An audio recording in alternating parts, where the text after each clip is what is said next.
नमस्तुते महामाये श्रीविधे सुरपूजिते संसर्गदास्ते महालक्ष्मी नमस्तुते नमस्ते करकारुणे कोलासु भयंकरी सर्वभूदेवी महालक्ष्मी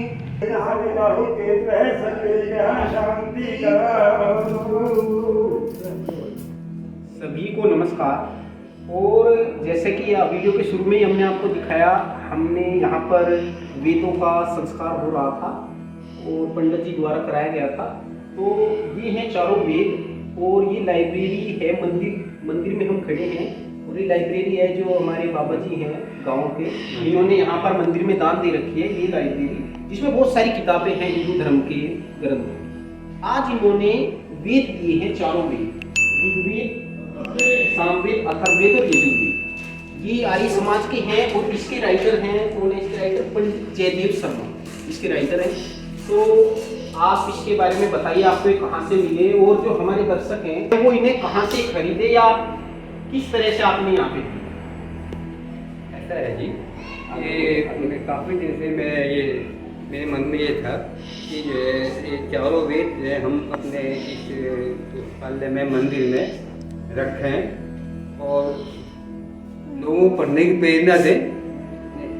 पढ़ने का है, वैसे भी यदि ये रखी भी रहेंगे तो भी पूज्य हैं, बिना पढ़े भी हम लोग इनकी पूजा करते हैं चारों वेदों की, तो ये पूज्य है। काफ़ी दिन से मैं सोच रहा था कि इनको जो है मैं यहाँ पे कहीं से अरेंज करूँ। तो मैं एक शास्त्री जी हमारे हैं करण सिंह आर्य जी, वहाँ पर नोएडा में रहते हैं, मैंने उनसे संपर्क किया। वो जो है आर्य समाज के जो है बहुत बड़े वो हैं, प्रचारक हैं। तो उन्होंने मुझे बताया कि दिल्ली में TAV की जो संस्था है हेड ऑफिस में, अच्छा, वहाँ पे जो ये चारों वेद आर्य समाज ने हिंदी में रूपांतरण करके ही करवाए हैं। और उनको आप जो है बाजार के रेट से 1/4 रेट में आपको वहाँ पे ये वैसे तो 7-8 हज़ार रुपये का मिल जाएंगे जी। तो मैंने वहाँ पे बेटे को भेजा और वो हम वहाँ से जो है वो इनको जो है ले आए हैं और आप सब लोगों के सहयोग से आज जो है ये हमने पूज्य स्थान में रखवा दिए हैं। तो यहाँ पे कोई भी आए इन्हें पढ़ सकता, कोई भी पढ़ सकता है। और भी बहुत सारी किताबें हैं, धार्मिक किताबें, जय रामचरितमानस है और जो है ये आपका शिव पुराण है, भगवत गीता है, स्कंद पुराण है, जो है ये सब किताबें हैं।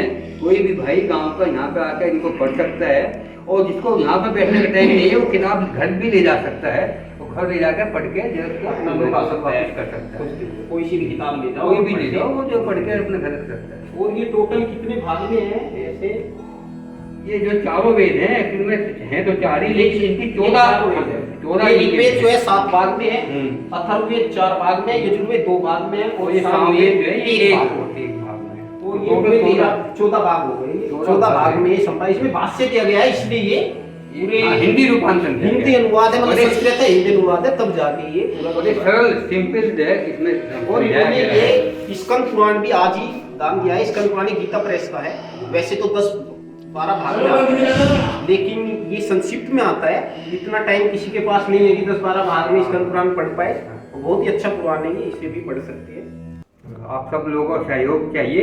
ये आप लोग इनको अपना ही है, ये आपका ही अपनी ही है, आपका ही ये सब कुछ है और आप इसका ध्यान भी रखें, अपना सहयोग भी दें। कोई भी पुस्तक वगैरह आपको कहीं से प्राप्त हो तो आप यहाँ पे रख सकते हैं। बिल्कुल।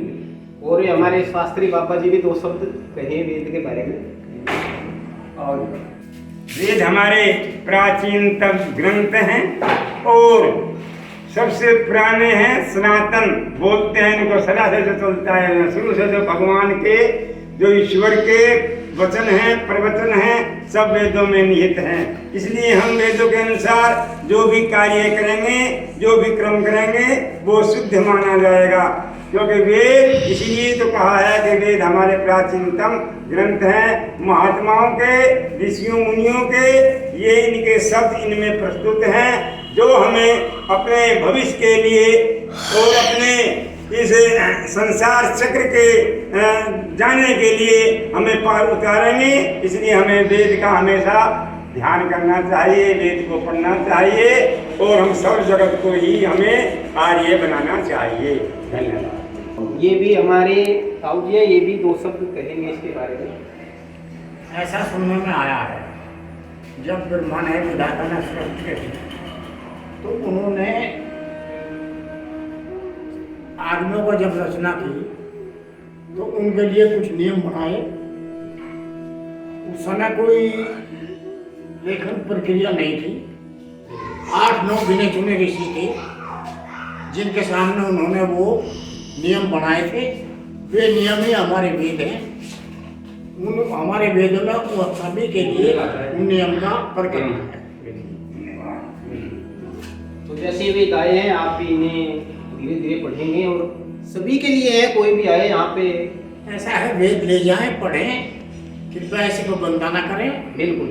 और जितनी सहायता हो सके वो इनको करें। पूज्य, हाँ। इनको पूज्य मान के इनको ये कृपया इसको कोई भी आदमी यदि ले जाना चाहता है ले जाए, पढ़ना चाहे या पढ़े, गंदा ना करे और इसको अपनी प्रॉपर्टी समझ करके बिल्कुल। उसी तरह रखे जिस तरह अपने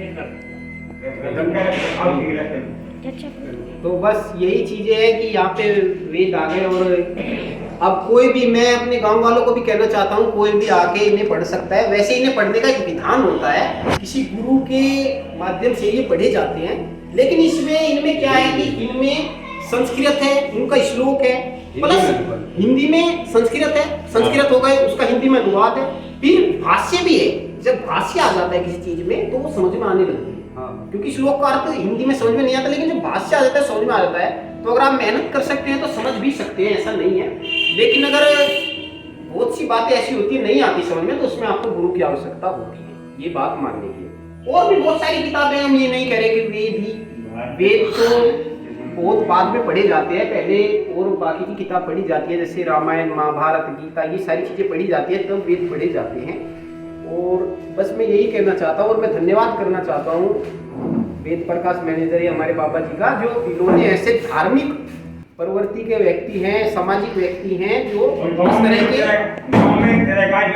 हाँ इस तरह की इन्होंने यहाँ पे लाइब्रेरी दान में दी और ऐसी सोच रखी जो इस तरह अपने हिंदू धर्म का, सनातन धर्म का प्रचार हो। और यहाँ पे ग्रंथ, और ये ऐसा नहीं दिन प्रतिदिन लाते ही रहते हैं नए नए ग्रंथ। मैंने इन्हें एक दिन बातों बातों में कहा कि हमें स्कंद पुराण चाहिए, और पंडित जी भी कह रहे थे, और ये आज इन्होंने स्कंद पुराण भी खरीद दिया। तो और भी मुझे यकीन है, अगर मैं आगे भी इन्हें कहूँगा तो ये ले आएंगे। वैसे आप जो मेरे दर्शक हैं उन्हें पता है कि किताबें तो मेरे पास भी बहुत है, मैं भी मंगाता रहता हूँ, लेकिन एक व्यक्ति सारी किताबें नहीं खरीद सकता, सभी का सहयोग जरूर चाहिए होता है। तो इसी के साथ ही हम इस वीडियो का समापन करते हैं। धन्यवाद। जय श्री राम।